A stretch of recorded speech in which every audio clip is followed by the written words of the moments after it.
Hey folks, it's Chris Snow from Capital MTB and I am guest hosting on Full Cycle's YouTube channel. And today we're going to talk about my brand new Kona Process 153 G3. So the Kona Process has been around for a long time, and fun fact, the first bike I ever bought from Full Cycle was a Kona. I actually bought a Kona Precept in 2017 or 2016, so that was like my introduction or reintroduction into the world of modern mountain bikes. So it's pretty cool for me to swing my leg over a Kona once again. This is the Kona Process DL build, so it's got RockShox ultimate suspension all around. It has the GX T-type transmission. It has SRAM brakes, Maxxis tires, all the goods. You can fit a 210 mil dropper post on this frame, which is wicked.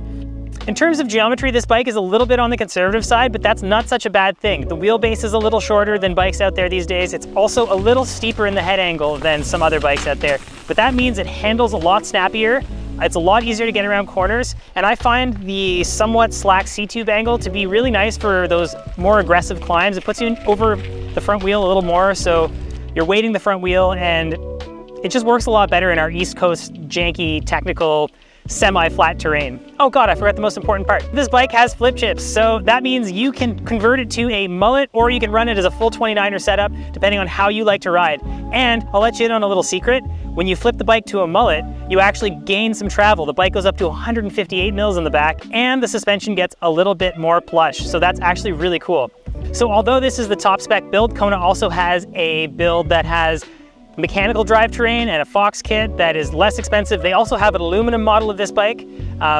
They also have the Process 134, which is almost a short travel version of this bike, which is pretty cool as well. So if you're somebody who's looking for a bike that is pretty capable, but you don't want like 150, 160 mil of travel, the Process 134 is also a sweet bike to try out. So Kona touts this bike as a bulletproof brawler of a bike. It is the bike that Caleb Belanco rides. If you know that guy, he does a lot of free riding out west, and he's kind of a total pinner.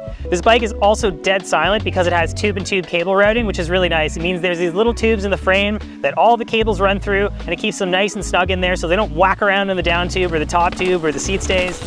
It's really a pleasure to ride. So who's this bike for?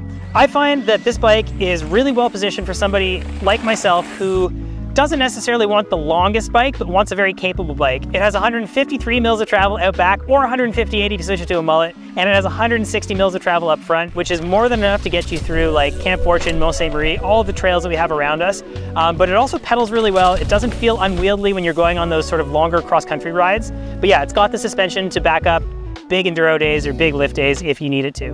Thanks everybody for tuning into the video. Like the video, subscribe to the channel. Come check me out on my channel, Capital MTB. Thanks Full Cycle for having me on the video, and yeah, I'll see you out on the trails. I was trying to rush that for the clouds.